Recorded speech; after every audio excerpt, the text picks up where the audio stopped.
Welcome to Fill the Math. Fill the ম্যাথে সবাইকে স্বাগতম জানাই। প্রিয় ছাত্রছাত্রী, তোমরা সবাই দেখেছো পর্ষদ থেকে কিন্তু আমাদের মডেল পেপার দিয়েছে। প্রত্যেকটা সাবজেক্টের মডেল পেপার এখানে দেওয়া হয়েছে পরীক্ষার প্রাক মুহূর্তে।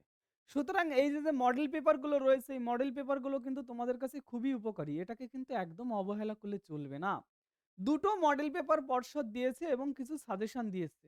এই মডেল পেপারের সমাধান আমি তোমাদের আজকে করে দেব। মডেল পেপার নাম্বার 1 সেটা কিন্তু আজকে সলিউশন করিয়ে দেব। সুতরাং ক্লাস মনোযোগ সহকারে করো। কোথাও যদি অসুবিধা হয় সেটা আমাকে জানাও। আমার মোবাইল নাম্বার তোমরা সবাই কম বেশি জানো। যদি কোনো রকম অসুবিধা হয় সেখানে মেসেজ করেও আমাকে জানাতে পারো। ওকে, চলো শুরু করব মডেল পেপার নাম্বার 1। প্রত্যেকটা কোশ্চেন কিন্তু আমি ধরে, ধরে তোমাদের বোঝানোর চেষ্টা করব এবং তোমাদের আত্মস্থ করার চেষ্টা করব। চলো ফার্স্ট কোশ্চেন কি আছে আমি একটু দেখে নেব। দেখো এই জায়গা প্রথম যে কোশ্চেনটা দিয়েছে, সেই কোশ্চেনটা কি দিয়েছে? বলেছে দেখতে পাচ্ছ model question number 1 Bengali version full mark 40। এখানে সেকশন এ রয়েছে, যে কোনো একটি প্রশ্নের উত্তর দাও। 2 মার্ক করে রয়েছে, এ দাগ আর বি দাগ রয়েছে, যে কোনো একটা তোমাকে অ্যান্সার করতে হবে। ওকে, ফার্স্ট কোশ্চেন রয়েছে এ ভেক্টর বি ভেক্টর দুটি একক ভেক্টর, তাদের মধ্যবর্তী কোণ যদি থিটা হয় তাহলে এই জিনিসটা তুমি প্রমাণ করো। সেকেন্ড আরেকটা কোশ্চেন রয়েছে, এক একটা করেই আমি তোমাদের সমাধান করে দিচ্ছি। দেখো পরপর দেখতে থাকো। ওকে, তাহলে প্রথম বলে দেওয়া আছে কি এ ভেক্টর এবং বি ভেক্টর দুটি একক ভেক্টর, তাই তো? তাহলে সেই জন্য আমি এখানে লিখে নিচ্ছি যে এ ভেক্টর এবং বি ভেক্টর দুটি একক ভেক্টর বলেছে, তাহলে মড এ ইজুগাল টু 1 এবং মড বি সেটা ইজুগাল টু 1 বলে দেওয়া আছে এবং এ ও বি তাদের মধ্যবর্তী কোণ কিন্তু থিটা বলে দেওয়া আছে। থিটা পরে আমি কাজে লাগাচ্ছি, ওটা আপাতত আমি লিখছি না।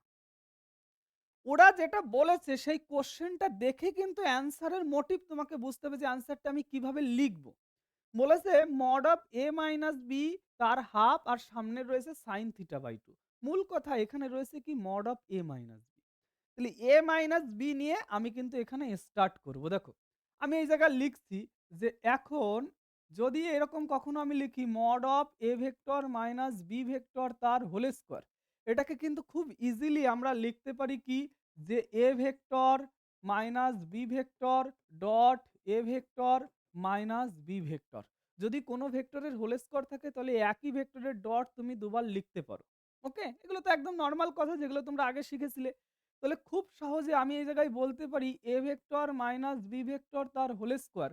এটা নর্মাল যেমন গুণ হয় না, সেই গুণের ফর্মুলা এখানে তোমরা বসিয়ে দেবে। অর্থাৎ দেখো সেম জিনিস দুইবার লেখা রয়েছে, এ প্লাস বি বা এ মাইনাস বি তার হোল স্কোয়ারের ফর্মুলা। তাহলে এটাকে লিখতে পারি মড এ ভেক্টর তার whole square plus mod B vector তার whole square minus 2 A vector dot B vector. কিন্তু এখানে সাইডে একটা কথা অবশ্যই লিখে দেবে। সেই কথাটা কি যে যেহেতু যেহেতু A vector dot B vector is equal to B vector dot A vector, এটা সাইডে অবশ্যই লিখে দেবে। ক্লিয়ার কথাটা? ওটা যদি না লেখো তাহলে কিন্তু তোমার মার্ক কেটে নেওয়া হবে। এবার খেয়াল করবে এক এক করে। মড এ তার মান 1 বলেছে, মড বি তার মানও 1 বলেছে। তাহলে সেই মানগুলো আমি বসানোর চেষ্টা করছি। এই যে আমার রয়েছে mod of A vector minus B vector তার হোল স্কোয়ার, এর মান 1 এর মানও 1 মাইনাস 2 রইল এ ডট বি। ভেক্টরের ডট প্রোডাক্টে এ ডট বি মানে আমরা কি শিখেছিলাম? Mod A mod B cos theta, সেই কথাটাই এখানে আমি লিখছি। তাহলে mod A mod B cos theta লিখলাম, যেহেতু থিটাটা অলরেডি কিন্তু ওরা বলেই দিয়েছে এ আর বি এর মধ্যবর্তী কোণটা থিটা, তাই আমি ওটা বসালাম। আচ্ছা এবার মড এ মড বি তার মানও তো 1, তাহলে সেই মানটা আমরা এখানে বসাতে পারি। তাহলে এই জায়গায় লিখলাম mod of A vector minus B vector তার হোল স্কোয়ার ইজুগাল টু 1 আর 1 যোগ করলে হয় 2, আর এখানেও মাইনাস 2 আর 2 রয়েছে, আর এখানে কিন্তু আমি আর লিখছি না মড এ মানে 1 মড এ মানে 1, ওটা আমি লিখছি না, শুধু কস থিটা এখানে আমি লিখে দিলাম। ওকে, তাহলে এই জায়গা থেকে এবার আমরা কি 2 কমন নিতে পারবো? যদি 2 কমন নিতে পারি তাহলে এখানে আমি বলতে পারি A vector minus B vector তার হোল স্কোয়ার। 2 কমন নিলে 1 মাইনাস কস থিটা এখানে থাকে। 1 মাইনাস কস থিটার কোনো ফর্মুলা তোমরা আগে কি শিখেছো? একটু খেয়াল করে দেখো তো এরকম কোনো ফর্মুলা শিখেছিলে নাকি? যে 1 প্লাস কস 2 থিটা থাকলে সেটাকে লেখা যায় 2 কস স্কোয়ার থিটা। অর্থাৎ এখানে যতগুলো রয়েছে তার অর্ধেক। আর 1 মাইনাস কস 2 থিটা থাকলে সেটাকে লেখা যায় 2 সাইন স্কোয়ার থিটা। এই জায়গায় যতগুলো থিটা থাকে তার অর্ধেক। তাহলে অনুরূপে এটাকে কি আমি বলতে পারি যে mod of A vector minus B vector is equal to এই 2 আগের থেকে ছিল, আর এটাকে লেখা যাবে 2 সাইন স্কোয়ার থিটা বাই 2। লেখা যাবে 2 সাইন স্কোয়ার থিটা বাই 2। তাহলে পরের পেজে বাকিটা কি হিসাব করব তোমরা অলরেডি কিন্তু ধরে ফেলেছো। বলি না সেই কথাটা যে অঙ্ক হলো ম্যাজিক নয়, অঙ্ক হলো বোঝার বিষয়। যদি তুমি বুঝতে পারো তাহলে সবকিছুই তুমি পারবে। নতুনত্ব এখানে কিছু নেই। শুধু বলে দেওয়া থাকে সেটা পরপর তোমাকে করতে হবে। ওকে? তাহলে নেক্সট লাইন আমি এখানে লিখছি দেখো।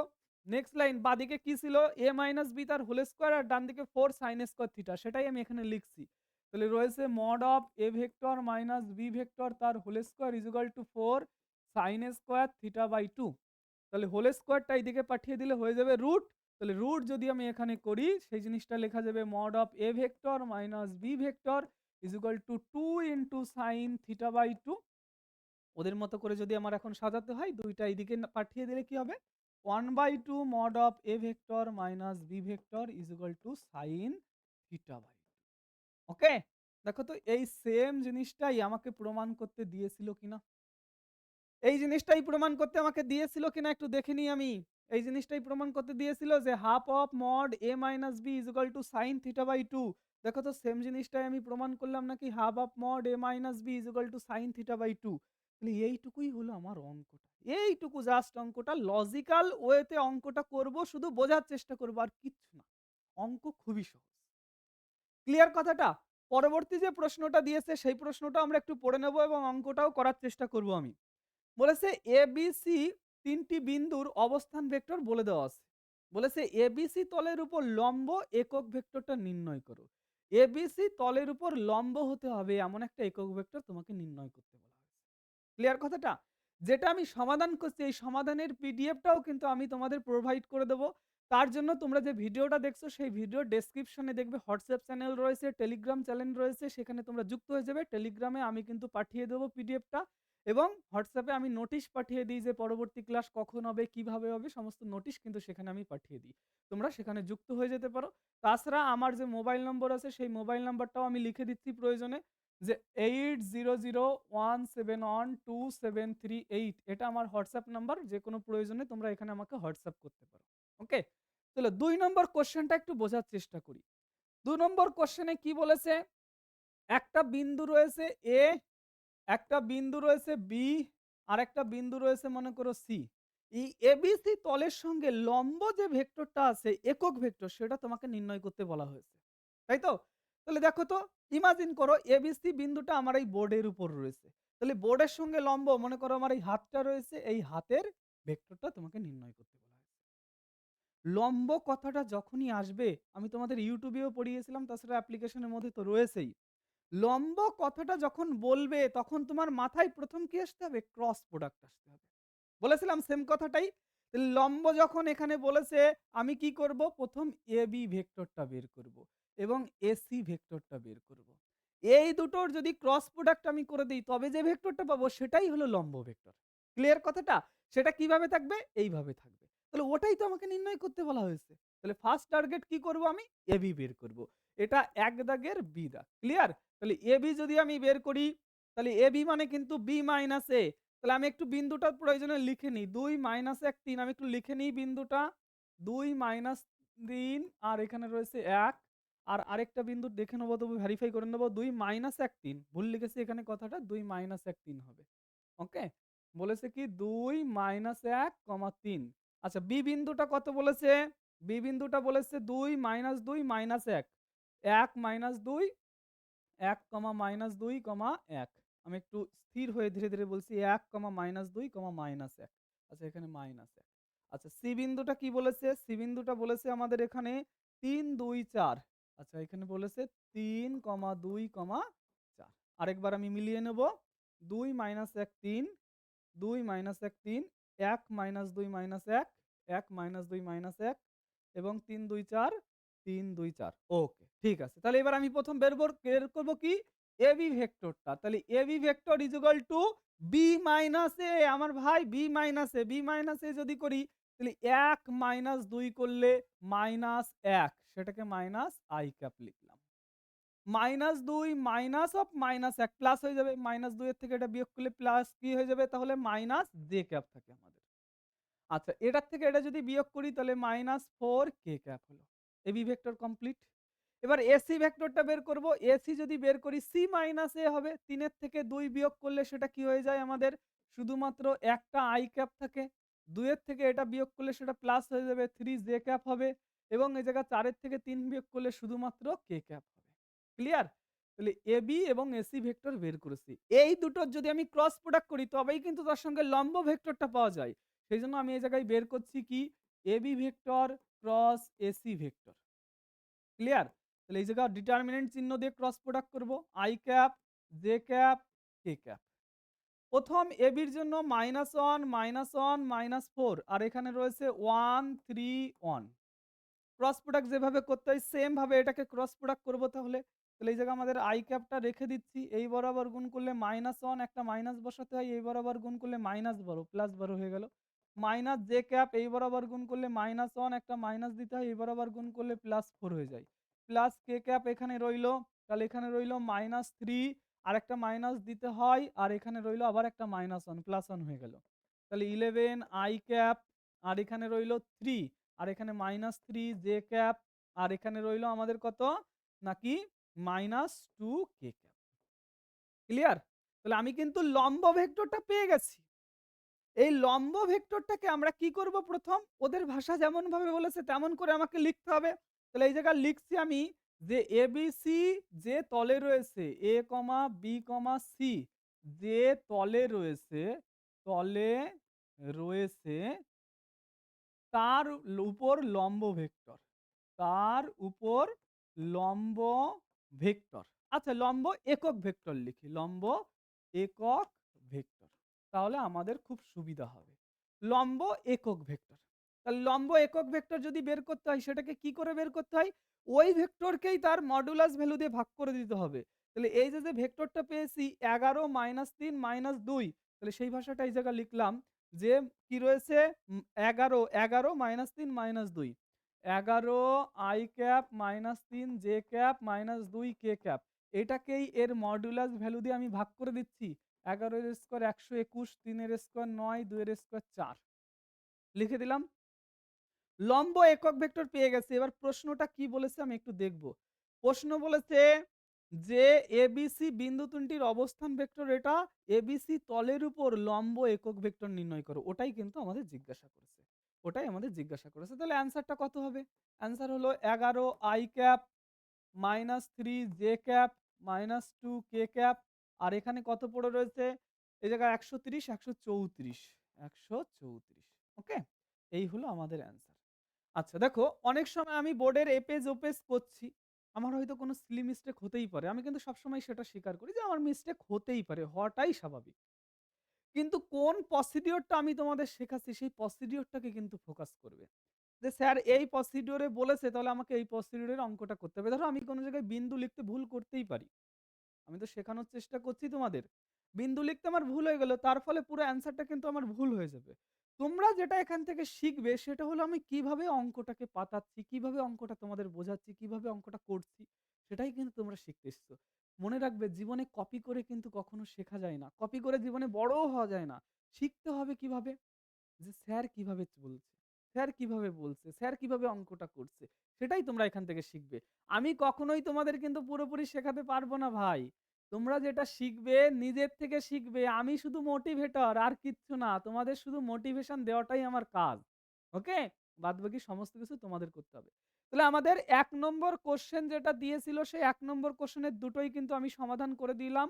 কিভাবে সমাধান করতে হবে সেটাও কিন্তু আমি বুঝিয়ে দেওয়ার চেষ্টা করলাম। এবার চলে যাব পরবর্তী কোশ্চেন যেটা রয়েছে। পরবর্তী কোশ্চেন অর্থাৎ ২ দাগ। দেখো ২ দাগে যে প্রশ্নটা দিয়েছে সেটা কি?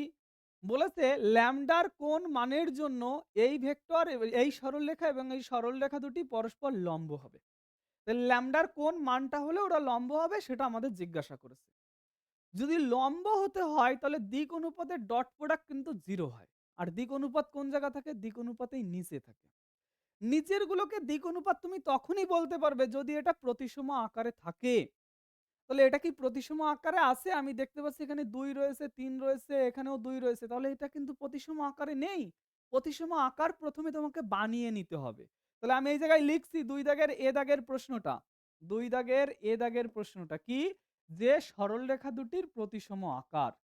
সরল রেখা দুটির প্রতিসম আকার। প্রতিসম আকার। এই প্রতিসম আকারটা কি?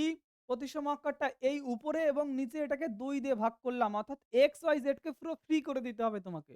২ দিয়ে যদি ভাগ করি তাহলে x - 1 বাই এখানে থাকে 1 ইকুয়াল টু এখানে রইল ৩ দিয়ে ভাগ করব এটাকে। তাহলে y + 1 বাই এখানে শুধুমাত্র ল্যামডা আর এটাকে কোনো কিছু দিয়ে ভাগ করতে হবে না। z + 5 বাই নিচে রয়েছে ২। এটা হলো ১ম সরলরেখা, ১ম সরলরেখা এবং দ্বিতীয় সরলরেখাটায় এখানে কোনো কিছু করতে হবে না। x - 2 বাই এখানে 3 রইল। আর এখানে রইল y + 1 বাই -2 ল্যামডা এটাতেও কিছু নেই। কিন্তু এটাকে ২ দিয়ে ভাগ করতে হবে। ২ দিয়ে ভাগ করলেও কোনো অসুবিধা নেই। z - 1/2 বাই এখানে 0 কে ২ দিয়ে ভাগ করলে 0 ই হয়। এটা হলো আমাদের ২ নম্বর সরলরেখা। এবার অ্যাকর্ডিং টু দ্য কোয়েশ্চেন বলে দেওয়া আছে ১ নং আর ২ নং পরস্পর লম্ব। যদি লম্ব হয় তাহলে এই নিচে যে সংখ্যাগুলো রয়েছে সেগুলোর ডট প্রোডাক্ট ০ হয়। নিচের সংখ্যাগুলোকে বলা হয় দিক অনুপাত। আর দিক অনুপাতের ডট প্রোডাক্ট কিন্তু ০ হয় যদি ওরা লম্ব হয়। সেই ভাষাটাই আমি এখানে লিখব যে যেহেতু ১ নং এবং ২ নং পরস্পর লম্ব। যেহেতু ১ নং লম্ব ২ নং ২ নং। অতএব ওদের ডট প্রোডাক্টটা 0 সেই ডট প্রোডাক্ট কি করে? ডট প্রোডাক্ট মানে আপস মে গুণ করতে হবে আর কিচ্ছু না। তাহলে আপস মে গুণ করলে ৩ গুণ ১ মানে ৩ সেই ভাষাটাই এই যে লিখলাম যে অতএব ৩ প্লাস দেখো দ্বিতীয় সংখ্যাটা কত রয়েছে? এই জায়গায় ল্যামডা এই জায়গায় -2 ল্যামডা। ল্যামডা আর -2 ল্যামডা গুণ করলে -2 ল্যামডা স্কয়ার হয়। সেই ভাষাটা এই জায়গায় লিখলাম তাহলে -2 lambda square, 2 lambda square plus তৃতীয়টা কত রয়েছে? তৃতীয়টা এই জায়গায় 0 রয়েছে, এই জায়গায় ২ রয়েছে। তাহলে গুণ করলে 0 হয়। তাহলে সেই যে এই যে লিখলাম ইকুয়াল টু ডান দিকে লিখব 0। কথাটা কি বললাম আমি ভালো করে বুঝবে কিন্তু। বলেছি যদি ওরা লম্ব হয় তাহলে ওদের দিক অনুপাতের ডট প্রোডাক্টটা 0 হবে। সেই দিক অনুপাতের ডট প্রোডাক্ট এই যে আমি 0 লিখে দিয়েছি। তাহলে এই জায়গায় পড়ে থাকছে কি শুধুমাত্র -2 ল্যামডা স্কয়ার ইকুয়াল টু ৩ ওইদিকে নিয়ে গেলে -৩ দুদিক থেকে মাইনাস মাইনাস কেটে দিলাম। ল্যামডা স্কয়ার ইকুয়াল টু ৩/২ আর ল্যামডা ইকুয়াল টু এখান থেকে স্কয়ার ওইদিকে গেলে কি হবে? রুট ওভার তাহলে প্লাস মাইনাস √3/2 এটাই হলো আমাদের ল্যামডার মান। ক্লিয়ার কথাটা? ল্যামডার মান এটা কখন হবে?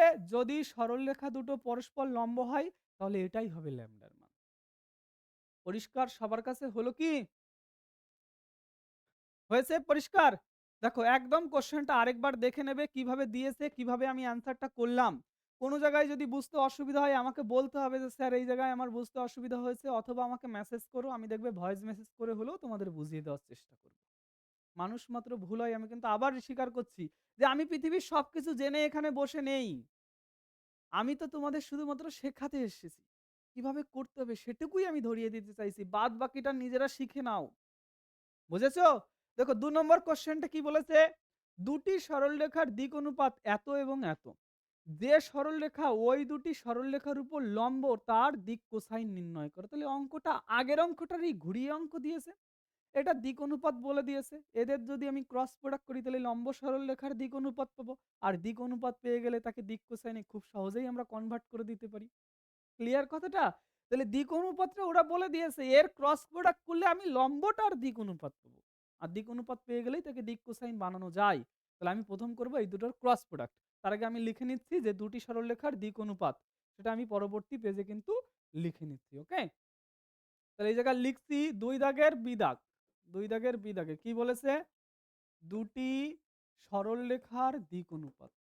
সরল রেখার রেখার দিক অনুপাত। অনুপাত। সেই দিক অনুপাতটা কত বলেছে ওরা? আমি একবার দেখে নিয়ে বলে দেব তোমাদের ফটাফট করে। দিক অনুপাতটা বলেছে কত? ১, ২ -৩ 0 ১ ২ তাহলে ১ ২ -৩ 0 ১ ২ ১ ২ -৩ ১, ২, -৩ আর 0 ১ ২ হ্যাঁ, আর কি বলেছে? 0 ১ এবং ২ এটা হচ্ছে দিক অনুপাত বলে দেওয়া আছে। আরেকবার চেক করে নিই। ওকে? বলেছে কত? ১ ২ -৩ 0 ১ ২ ১ ২ -৩ 0 ১ ২ ওকে। ঠিক আছে দেখো। তাহলে এটা দিক অনুপাত। তাহলে আমি লিখছি সরলরেখা দুটির লম্ব সরলরেখার দিক অনুপাত যেটা হবে। তাহলে সেই ভাষাটাই জায়গা লিখছি যে সরল রেখা দুটির উপর সরল রেখা দুটির উপর লম্ব সরলরেখার দিক অনুপাত। সরল রেখার দিক অনুপাত, দিক অনুপাত। সেই দিক অনুপাতটা কি করে বের করব আমরা? ক্রস প্রোডাক্ট করে। সেই ক্রস প্রোডাক্ট কি করে করতে হয়? এই যে determinant of i cap, j cap, k cap. হলো? ১ম যেটা রয়েছে ১, ২ এবং -৩। দ্বিতীয় যেটা রয়েছে 0, ১ এবং ২ বসিয়ে দিলাম। তাহলে এই জায়গা পড়ে থাকে শুধুমাত্র i ক্যাপ, এই বরাবর গুণ করলে ৪ মাইনাস এই বরাবর -৩। ওকে? মাইনাস j ক্যাপ, এই বরাবর গুণ করলে হয় ২ মাইনাস এই বরাবর গুণ করলে হয় 0। আর এখানে প্লাস কে ক্যাপ রইল। কে ক্যাপ তাহলে এই বরাবর গুণ করলে হয় ১ মাইনাস 0। তাহলে পড়ে রয়েছে কত? দিক অনুপাত। দিক অনুপাত পড়ে রয়েছে 7 আই ক্যাপ, তারপর রয়েছে -2 জে ক্যাপ, আর এখানে রয়েছে প্লাস কে ক্যাপ। এটা দিক অনুপাত। এবার দিক অনুপাত থেকে যদি দিক কোসাইনে যেতে হয় কি করতে হবে? জাস্ট একটা লাইন। শুধুমাত্র একটাই লাইন। সেই লাইনটা কি? এটাকে এর মডিউলাস ভ্যালু দিয়ে শুধু ভাগ করে দিতে হবে, আর কিচ্ছু না। এটাকে এর মডিউলাস ভ্যালু দিয়ে ভাগ করে দিতে হবে। তাহলে এই জায়গায় লিখছি লম্ব সরলরেখার দিক কোসাইন। ভাষাটা কি লিখবো? যে লম্ব সরলরেখার দিক কোসাইন। লম্ব সরল রেখার দিক কোসাইন। দিক কোসাইন। দিক কোসাইন সেটা কি করব? দিক কোসাইন ভেক্টর ফর্মেও রাখতে পারো, নরমাল যে ভাবেও তুমি কিন্তু রাখতে পারো, কোনো অসুবিধা নেই। এই জায়গায় রইল 7 -2 এবং 1। তাহলে 7 -2 এবং 1 এই যে লিখছি 7 -2 1। প্রত্যেকটাকে তার পরম মান দিয়ে ভাগ করব। তাহলে এই যে √7 এর স্কয়ার -2 এর স্কয়ার মানেই আসলে 2 এর স্কয়ার, আর এখানে আমার রইল কি 1 এর স্কয়ার। ক্লিয়ার? এই ভ্যালুটা এখানে আর বসাচ্ছি না, একবারে সমাধান করেই এখানে বসাবো। তাহলে 7 এর স্কয়ার ৪৯, 2 এর স্কয়ার ৪, ১ এর স্কয়ার ১, ৪৯ এটাকে ৫০ আর এই জায়গায় ৪ থাকলে হয় ৫৪। তাহলে এই জায়গায় শুধুমাত্র √৫৪ বসালাম আর এখানেও √৫৪ বসালাম। কি করলাম কথাটা আবার বলছি, যে আমি দিক অনুপাত যেটা পেয়েছি সেই দিক অনুপাতকে যদি তার পরম মান দিয়ে ভাগ করে দিই তবেই কিন্তু সেটা দিক কোসাইন হয়। দিক অনুপাত কত পেয়েছি? 7 I cap -2 J cap plus K cap. এটাকে এর পরম মান দিয়ে ভাগ করে দেবো। পরম মান দিয়ে যদি আমি ভাগ করে দিই তবেই সেটা কিন্তু দিক কোসাইন হয়ে যায়। কিন্তু সেটাকে আমি সংখ্যা আকারে লিখতে চাইছি জন্য ভেক্টরগুলো লিখলাম না। এই যে 7 বাই √7 স্কয়ার প্লাস -2 তার স্কয়ার প্লাস 1 এর স্কয়ার। এটা হিসাব করলে ৪৯ প্লাস ৪ প্লাস ১ ৫০ ৫৪ থাকে। সেইজন্য দ্বিতীয়টাতে আমি আর এগুলো হিসাব না করে শুধুমাত্র এটা লিখিয়ে দিলাম আর এখানেও সেম ভাবে এটা লিখে দিলাম। কোনো একটা দিক কোসাইন যেমন পজিটিভ হতে পারে তেমনভাবে নেগেটিভও কিন্তু হতে পারে। অর্থাৎ এর আগে আমি যদি মাইনাস দিই সেটাও কিন্তু সঠিক হবে। বোঝা গেছে? দিক কোসাইন কিন্তু দুটোই হয়। তাহলে এই জায়গায় লিখবে এটা অথবা, অথবা দেবে একটা। অথবা সেটা কি? অথবা দেবে সেটা কোন জায়গায় লিখি? এই জায়গাতে লিখি যে -7/√৫৪ এবং -২ টা +২ উল্টো চিহ্ন। √৫৪ এবং আমাদের রইল কি? যে -1/√৫৪। ক্লিয়ার? তাহলে দিক কোসাইন কি, কি পেলাম আমরা? আমরা পেলাম সামনে যদি প্লাস মাইনাস দিয়ে দাও সেটাতেও অসুবিধা নেই। 7/√৫৪, -2/√৫৪, 1/√৫৪ এটাই কিন্তু আমরা দিক কোসাইন পেলাম। পরিষ্কার হলো? তাহলে ২ দাগের ১ দাগ এবং ২ দাগ দুটো অঙ্কই কিন্তু আমি বোঝানোর চেষ্টা করেছি। যে দুটো অঙ্কে কি বলেছে আমাদের। পরিষ্কার? তাহলে পরবর্তী প্রশ্ন কি রয়েছে সেই প্রশ্নটাও আমরা এবার একটু দেখার চেষ্টা করব। দেখো ২ দাগের অঙ্কটা কিন্তু পুরোপুরি কমপ্লিট হলো। এবার পরবর্তী কোয়েশ্চেন যেটা রয়েছে সেটা একটু দেখব। পরবর্তী প্রশ্ন এখানে যেটা দিয়েছে ৩ নম্বর কোয়েশ্চেনে প্রত্যেকটাতেই কিন্তু দেখো দুটো করে প্রশ্ন দিয়ে দেওয়া রয়েছে। যেকোনো একটি প্রশ্নের উত্তর দিতে হবে। মানে অপশন আর অপশন এখানে আর কিছু না। প্রচুর অপশান মানে ৪০ এ ৪০ প্রত্যেকেরই পাওয়া উচিত এখানে। একটা না পারলেও অপরটা অবশ্যই পারবে তোমরা। আর দেখো আমি তোমাদের যেগুলো পড়িয়েছিলাম, এই আগের অঙ্ক যেগুলো করালাম, আমি যা পড়িয়েছিলাম তার মধ্যে এগুলো আছে কিনা একটু দেখে নিও তো। ঠিক এইভাবেই আমি তোমাদের শিখিয়েছিলাম কিনা অনলাইন ক্লাসগুলোতে হুবহু সেম ভাবে। হুবহু সেম ভাবে। যদি তোমরা সেই ক্লাসগুলো এখন করতে চাও, পুরোপুরি ক্লাস তো করতে পারবে না, এখন টাইম খুব সমাপ্ত। তোমরা প্লে স্টোর থেকে অ্যাপ্লিকেশনটা ডাউনলোড করে নিতে পারো। সেখানে কিন্তু সমস্ত পিডিএফ দিয়ে দেওয়া আছে। বিগত বছরের সমস্ত পিডিএফ দিয়ে দেওয়া আছে। অর্থাৎ বিগত বছরে যত প্রশ্ন এসেছে সব প্রশ্নের সমাধান ওখানে কিন্তু পিডিএফ আকারে দিয়ে দেওয়া আছে। ছায়া প্রকাশনীর যে সৌরেন্দ্রনাথ স্যারের বইয়ের পিডিএফটা ওখানে দিয়ে দেওয়া আছে সমাধান। পিডিএফ বলছি যখন পুরোপুরি A to Z সমাধান। প্রশ্ন বিচিত্রায় ২৪ টা যে মডেল সেট আছে তার পুরোপুরি সমাধান দিয়ে দেওয়া আছে এবিটিএতে যে 15টা প্রশ্ন তোমাদের পেয়েছিল, যে মডেল পেপার দিয়েছিল 15টা এবিটিএ টেস্ট পেপারে, তারও সমাধান ওখানে কিন্তু করে দিয়েছি। মাত্র ৳৪৯ সেখানে দিয়ে দেওয়া রয়েছে। যদি কারো পছন্দ হয় সেখান থেকে তোমরা দেখে নিতে পারো পারচেজ করে। দেখো ৩ দাগের যে অঙ্কটা রয়েছে কি? যে মান নির্ণয় করো। মান নির্ণয় করো কি? ইন্টিগ্রেশন এখানে মড ফাংশন দিয়ে দেওয়া আছে। 0 থেকে 2 মড ফাংশন দিয়ে দেওয়া আছে। তাহলে আমরা ১ দাগের যে অঙ্কটা রয়েছে ৩ দাগের এ দাগ সেটাকে কিভাবে সমাধান করব একটু দেখবে। এই যে ৩ দাগের এই দাগ। বলেছে 0 থেকে 2 আর এখানে mod of x² - 1 রয়েছে আর এই জায়গায় রয়েছে dx। প্রথম এই মড ফাংশনটা আমাদের ভাঙা শিখতে হবে। mod of x² - 1 এটাকে কিন্তু লেখা যায় x² - 1 এটা কখন লেখা যায়?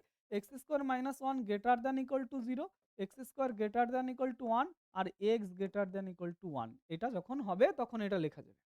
আবার এটাকেই কিন্তু লেখা যায় minus of x square minus one, সেই মড এক্স এর ফর্মুলা। মড এক্স মানে এক্স লেখা যাবে যখন greater than zero, minus x লেখা যাবে যখন লেস দ্যান জিরো। তাহলে ওই লজিক অনুযায়ী x square minus one less than equal to হয় না, এখানে লেস দ্যান শুধুমাত্র লেস দ্যান জিরো। তাহলে এক্স স্কোয়ার এখান থেকে লেস দ্যান ওয়ান আর এক্সও লেস দ্যান। ক্লিয়ার?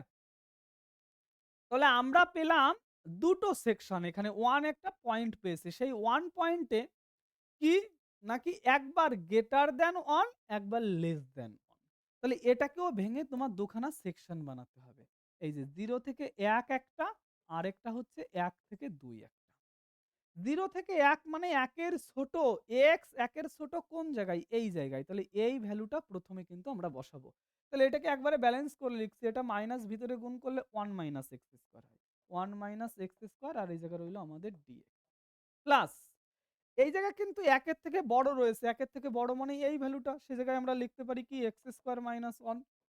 এই যে আমাদের dx রইল। এবার নরমালি যেমন ইন্টিগ্রেশন শিখেছো তেমনভাবে এটাকে ইন্টিগ্রেশন করবে। ইন্টিগ্রেশন করে শুধুমাত্র ভ্যালুটা বসিয়ে দেবে। অনায়াসে তোমার সমাধান হয়ে যাবে। অ্যান্সার কিন্তু কমপ্লিট হয়ে যাবে।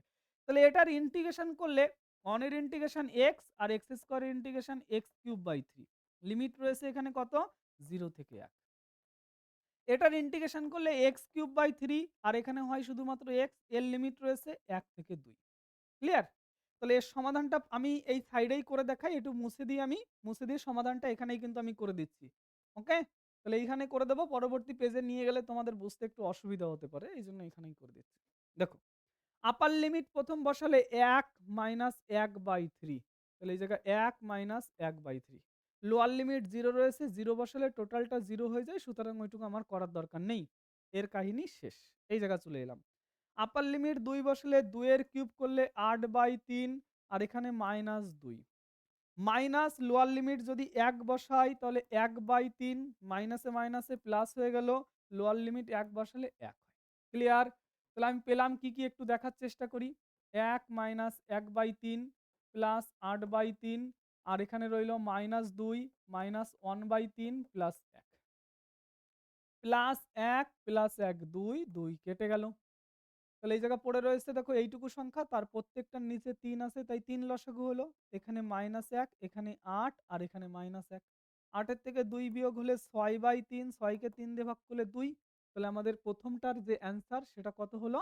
2 হলো অ্যান্সার। প্রথম অঙ্কটা 2 অ্যান্সার হলো। ক্লিয়ার পুরো কথাটা? আমি কিন্তু পুরো ভেঙে দেখিয়েছি। ওই সাইডের একটা পার্ট আমি মুছে ফেলেছি যদিও, কিন্তু সেটাও আমি বোঝানোর চেষ্টা করেছি যে কিভাবে হয়েছে জিনিসটা।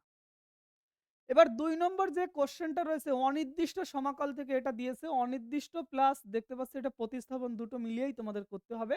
তাহলে এই অঙ্কটা আমরা একটু সমাধান করার চেষ্টা করব যে এই জায়গায় কি রয়েছে এক্সাক্টলি।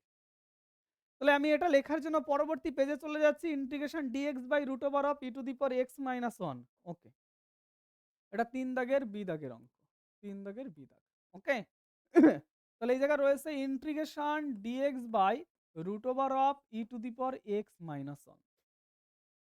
যদি কোনো জায়গায় জাতীয় বা রুট জাতীয় কোনো অঙ্ক থাকে, তোমাদেরকে আমি শিখিয়েছিলাম, একটু মনে করে দেখো তো, এই ব্রেনের উপর একটু ফোকাস দাও তো। রুট জাতীয় কোনো জিনিস থাকলে সেটাকেই আমি পুরোপুরি প্রতিস্থাপন করে দিতে বলেছিলাম। বলেছিলাম না? তাহলে এই জায়গায় আমরা একটা কাজ করছি। কি কাজ করছি? যে ধরি e⁻x - 1 এটার রুট ইজ ইকুয়াল টু আমি এই জায়গা z ধরছি। তাহলে এই রুটটা ওইদিকে পাঠিয়ে দিলে e⁻x-1 = z² বলা যায়। এবার এটাকে আমি পার্শিয়াল ডেরিভেটিভ করছি। তাহলে e⁻x তার ডেরিভেটিভ e⁻x হয়, 1 এর ডেরিভেটিভ 0 আর x এর জন্য dx বসাতে হয়। এটাকে লেখা যায় 2 সামনে চলে এলো আর z এর ডেরিভেটিভ dz হয়। তাহলে আমি বলতে পারি যে dx মানে কি পেলাম? dx মানে পেলাম 2z dz/e⁻x। ওকে? খুব ভালো জিনিস, কোনো অসুবিধা নেই। ঠিক আছে, সহজই এটা। তাহলে এই জায়গায় লিখছি প্রতিস্থাপন করে পাই। প্রতিস্থাপন করে পাই। প্রতিস্থাপন করে পাই। যদি প্রতিস্থাপন করে দিই আমি, তাহলে এই জায়গায় রইল ইন্টিগ্রেশন dx এর পরিবর্তে 2 z dz/e⁻x লিখলাম। নিচের এই রাশিমালাটাকে আমরা z ধরেছিলাম, তাই z লিখলাম। 2 জায়গা থেকে z কেটে দিলাম। বাকিটা আমি ডান দিকে দেখাই। তাহলে পরে রয়েছে 2dz, এই 2টাকে আমি সমান সমানের ইন্টিগ্রেশনের বাইরে বের করে দিলাম। আর নিচে রয়েছে কি e⁻x। ভাবো তো, এই যে e⁻x মানে কি, 1 যদি ডান দিকে নিয়ে যাই z² + 1, e⁻x মানে কি লেখা যায় z² + 1। এদিকে ফোকাস আছে? এদিকে তাকাও, এদিকে তাকাও। তাহলে এটাকে আমি লিখতে পারি 1 + z²। এবার অঙ্কটা দেখে তোমার চেনা লাগছে? dx/1 + x², কার ফর্মুলা? tan ইনভার্স x এর ফর্মুলা। মনে পড়ে না? মনে পড়ে না? পড়তে হবে মনে। সামান্য কিছুদিন আগে পড়েছো, মনে পড়বে না কেন? এরকম ফর্মুলা তো পড়েছি যে dx/1 + x² এর ইন্টিগ্রেশন করলে tan ইনভার্স x লেখা যায়। এই জায়গায় আলাদা কিছু আছে মেরে ভাই? তাহলে ওইটাই এই জায়গায় লিখে দেবো। তাহলে ওটাই যদি এই জায়গায় লিখে দিই আমরা, তাহলে এই যে 2 থেকে গেল আর এটাকে লেখা যায় tan inverse z + c। c সমাকল ধ্রুবক। অবশ্যই লিখবে। আমার লেখার মতো জায়গা নেই জন্য আমি লিখছি না। সাইডে থার্ড ব্র্যাকেটে লিখে দেবে c সমাকল ধ্রুবক। এবার z এর মান বসাবে 2 tan ইনভার্স z। z মানে আমি কত ধরেছিলাম? এই যে রয়েছে √e⁻x-1 আর প্লাস c রইল। সাইডে এই জায়গাও লিখে দেবে, z এর মান বসিয়ে পাই। ওই জায়গাও লিখে দেবে। এই হয়ে গেল। ক্লিয়ার? এতটা ইজি, এতটাই ইজি। তুমি যতটা ইজি ভাবছো তার থেকেও ইজি। আমি তো বলছি যে জিনিসটা খুব সহজ, শুধু শেখার চেষ্টা করো। ক্লিয়ার পুরো কথাটা? কিভাবে অঙ্কটা করলাম? পরবর্তী কি প্রশ্ন এখানে দিয়েছে সেই প্রশ্নটা আমি এবার একটু দেখানোর চেষ্টা করব। দেখো, এবার এই জায়গায় 4 দাগে একটা কোশ্চেন দিয়েছে। 4 দাগে দিয়েছে অ্যাপ্লিকেশন অফ ইন্টিগ্রেশন থেকে, অর্থাৎ y cos x এবং স্থানাঙ্ক অক্ষ x দ্বারা সীমাবদ্ধ অঞ্চলের ক্ষেত্রফল নির্ণয় করো, যেখানে রেঞ্জ দিয়ে দেওয়া আছে 0 থেকে π/2। এখানে একটা মজার বিষয়, এর জায়গায় যদি cos x এর জায়গায় sin x ও দিত তবুও যে অ্যান্সার হতো, এটাতেও সেম অ্যান্সার হবে। কেন কি? তোমরা জানো হয়তোবা, যদি আমরা একটু গ্রাফ আঁকার চেষ্টা করি, এটা হচ্ছে 0 বিন্দু, আর এইটা মনে করো π/2 বিন্দু, আর এটা মনে করো পাই বিন্দু। আর সেম ভাবে এইদিকে মনে করো -π/2 রয়েছে, আর এখানেও মনে করো রয়েছে শুধুমাত্র আমাদের -π। cos x এর গ্রাফটা হয় এইরকম। এইরকম ভাবে যাবে। cos x এর গ্রাফটা হবে এইরকম। অর্থাৎ এরকম, যদি আমি এই জায়গা y অ্যাক্সিসটাও এঁকে দিই, cos x এর গ্রাফটা হয় এরকম। cos x কে 90 ডিগ্রি ধাক্কা মারলে যে চিত্রটা তৈরি হয় সেটাই হয় sin x। অর্থাৎ sin x এর জন্য যদি আমি এই সাইডে আরেকটা গ্রাফ আঁকার চেষ্টা করি, যে এটা 0 বিন্দু, আর এখানে রয়েছে আমাদের π/2 বিন্দু, আর এখানে রয়েছে আমাদের পাই বিন্দু। সেম ভাবে এখানে -π/2 বিন্দু, আর এখানে সেম ভাবে -π বিন্দু। তাহলে sin x এর গ্রাফটা হয় এইভাবে। বুঝা গেছে? এইভাবে যাবে। এইভাবে যাবে। এই জায়গায় দেখো মূল বিন্দুতেও এক হাইটে থাকে, আর এই জায়গায় মূল বিন্দুতেও 0 বিন্দু দিয়ে যায়। কেন যায়? cos 0 এর মান 1। এই দেখো cos 0 এর মান 1, cos 90 ডিগ্রির মান 0 মানে ওই জায়গায় চলে আসে। sin 0 এর মান 0, sin 90 ডিগ্রির মান 1, আবার sin π এর মান 0। বুঝা গেছে? তাহলে 0 থেকে π/2 যদি বলে এইটুকু মান তোমাকে নির্ণয় করতে বলেছে। ওই জায়গাও যদি সেম ভাবে বলতো 0 থেকে π/2 এইটুকু, একই জিনিস, এইটুকুরও ক্ষেত্রফল যা, এইটুকুরও ক্ষেত্রফল তাই, একই রকম দেখতে। তাহলে অঙ্কটা cos x দিক বা sin x দিক একইভাবেই কিন্তু অঙ্কটা হবে। ক্লিয়ার? তাহলে আমি প্রথম 4 দাগের এ দাগে যে প্রশ্নটা রয়েছে সেই প্রশ্নটা সমাধান করার চেষ্টা করি। তাহলে এই জায়গায় লিখছি 4 দাগের এ দাগ। গ্রাফ যদি তুমি আঁকতে চাও সাইডে এঁকে নেবে, কারণ গ্রাফটা আঁকলে স্যারের বুঝতে সুবিধা হয়। ঠিক আছে? গ্রাফটা আমি আঁকার সাজেশনই দেবো। বেশি লিখবে না, এই জায়গায় লিখবে π/2, আর এখানে লিখবে পাই, আর এখানে লিখবে -π/2, আর এখানে লিখবে -π/2 লিখে নি, দাঁড়াও, আর এখানে লিখবে -π। ক্লিয়ার? cos 0 এর মান 1, শুধু এইটুকু মনে রেখে গ্রাফটাকে এঁকে দেবে এরকম। ঠিক আছে? তাহলে আমার এইটুকু ছবি দরকার। এইটুকু। ওকে? তাহলে এই জায়গা y cos x বলেছে। cos x। x বলেছে না থিটা বলেছে একটু দেখে নিই দাঁড়াও। y cos x বলেছে। ওকে। আর স্থানাঙ্ক x দ্বারা এইটুকু জায়গা বের করতে বলেছে। তাহলে আমি এই জায়গায় লিখছি যে ১ নং ও x অক্ষ দ্বারা x অক্ষ দ্বারা সীমাবদ্ধ অঞ্চলের ক্ষেত্রফল। সীমাবদ্ধ অঞ্চলের ক্ষেত্রফল। ক্ষেত্রফল। সীমাবদ্ধ অঞ্চলের ক্ষেত্রফল সেটা কি হবে? ইন্টিগ্রেশন 0 বিন্দু থেকে π/2 বিন্দু পর্যন্ত তোমাদের যেতে বলেছে। 0 বিন্দু থেকে π/2 লিখলাম। আর এই জায়গায় আমরা জানি সবসময় যেন y ইনটু dx বসাতে হয়। সবসময় কি বসাতে হয়? y into dx। কিন্তু সাইডে লিখে নেবে y কোন জায়গা থেকে তোমার পাবে? লিখে নেবে যে y ১ নং থেকে। অবশ্যই লিখে দেবে। দেখো ইউটিউবে কিন্তু এটা ফ্রি ক্লাসও আমি দিয়েছি। আমি বলে সে যে ক্ষেত্রফলের অঙ্কগুলো রয়েছে সেই ক্ষেত্রফলের অঙ্কগুলো প্রচন্ড সহজভাবে তোমাদের সামনে কিন্তু উপস্থাপন করেছি এবং ফিলিংস এর সঙ্গেই সেখানে কিন্তু আমি বোঝানোর চেষ্টা করেছি। দেখে নেবে সেখানে আমি খুব সুন্দরভাবে আলোচনা করেছি কিন্তু। ওকে? তাহলে এই জায়গায় আমি দেখতে পাচ্ছি কি এই y এর মানটা বসিয়ে দেব। y এর মানটা যদি বসিয়ে দিই 0 থেকে π/2 এই যে লিখলাম। y মানে কত? cos x রয়েছে আর এই জায়গায় রইল dx। cos x এর ইন্টিগ্রেশন করলে কি হয়? cos x এর ইন্টিগ্রেশন করলে হয় sin x। আর এই জায়গায় লিমিট রয়েছে 0 থেকে π/2। এবার আর করার দরকার আছে আমার? হাসি পাচ্ছে এবার প্রশ্নটা দেখে আমার। যদি আপার লিমিট বসাই, আপার লিমিট বসালে এখানে sin π/2 বসবে মাইনাস লোয়ার লিমিট বসালে sin 0 বসবে। sin π/2 মানে sin 90 ডিগ্রি তার ভ্যালু হচ্ছে 1। তাহলে আমি এই জায়গায় লিখতে পারি যে এটা হবে হচ্ছে 1 আর sin 0 এর মান হচ্ছে 0। তাহলে আল্টিমেট অ্যান্সার কত হয়ে গেল? আল্টিমেট অ্যান্সার 1 বর্গ একক। এই বর্গ একক কথাটা যদি তুমি না লেখো তাহলেই কিন্তু তোমার অঙ্কটা কাটা যাবে। অঙ্ক তুমি সব করলে কোনো অসুবিধা নেই। তুমি আসলে অঙ্কটা বোঝো কিনা সেটাই কিন্তু স্যার ওই জায়গা থেকে দেখবে। ক্ষেত্রফল জিজ্ঞাসা করেছিল। তাহলে ক্ষেত্রফলের একক বর্গ একক বসাতেই হবে তোমাকে। তাহলে অ্যান্সারটা হয়ে গেল ১ বর্গ একক। কমপ্লিট। আমাকে একটা স্টুডেন্ট কিন্তু জিজ্ঞাসা করেছিল যে sir sin x cos x থাকলে তার ক্ষেত্রফল কি করে বের করতে হয়? সেই স্টুডেন্ট এই ক্লাসটা যদি অ্যাটেন্ড করে থাকো তোমার অ্যান্সারটা কিন্তু আমি মোটামুটি দেওয়ার চেষ্টা করলাম। একটু দেখে নিও। ওকে? এবার এখানে আরেকটা কোয়েশ্চেন দিয়েছে। সেই কোয়েশ্চেনটা কি দিয়েছে দেখো তো? আরেকটা কোয়েশ্চেন দিয়েছে। কোয়েশ্চেনটা দিয়েছে যে y 16 x 1 4 x বক্র এবং x অক্ষ দ্বারা সীমাবদ্ধ ক্ষেত্রের ক্ষেত্রফলটা নির্ণয় করো। এর গ্রাফটাও না অনেকটা এই কোয়ালিটিরই হবে। এর গ্রাফটাও অনেকটা এই কোয়ালিটিরই হবে। তো আমি এই গ্রাফটা রাখছি না। গ্রাফ না এঁকেও এখান থেকে অঙ্ক করা যাবে। কিভাবে অঙ্ক করা যাবে? দেখাই যাচ্ছে আমি পরের পেজে লিখে নিই তাহলে তোমাদের এখানে আর ডিস্টার্ব করব না। বুঝতেও সুবিধা হবে। কি বলেছে কোয়েশ্চেনটা? কোয়েশ্চেনটা বলেছে y 16 x 1 4 x। তাহলে এই জায়গায় বলেছে ৪ দাগের বিদাগ।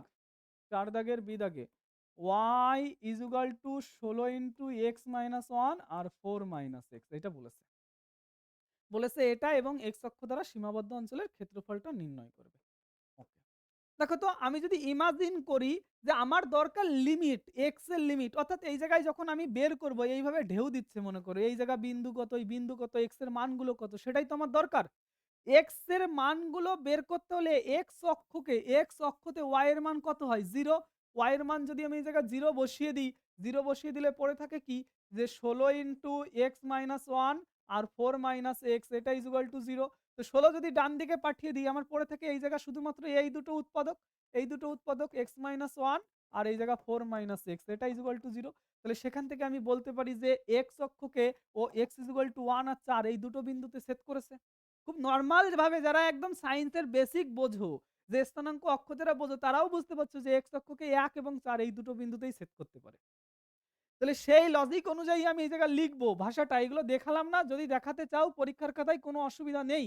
ভাষাটা আমি লিখছি যে ১ নং এক্স অক্ষকে এক্স অক্ষকে ১,০ ও ৪,০ বিন্দুতে ছেদ করে। বিন্দুতে ছেদ করে। তাহলে যদি ছেদ করে তাহলে লিমিট পেয়ে গেছি ১ থেকে ৪। লিমিট কত পেয়ে গেলাম? ১ থেকে ৪। শুধু ইন্টিগ্রেশন করে দিলেই অঙ্কটা হয়ে যাবে। তাহলে আমি লিখছি ভাষাটা যেন সবসময় পরিষ্কার থাকে। ১ নং ও এক্স অক্ষ দ্বারা এক্স অক্ষ দ্বারা সীমাবদ্ধ অঞ্চলের ক্ষেত্রফল। সীমাবদ্ধ অঞ্চলের ক্ষেত্রফল। অঞ্চলের অঞ্চলের ক্ষেত্রফল। ক্ষেত্রফল। সেই ক্ষেত্রফলটা কত বলেছে? ক্ষেত্রফল ইকুয়াল টু লিমিট বসিয়ে দিচ্ছি।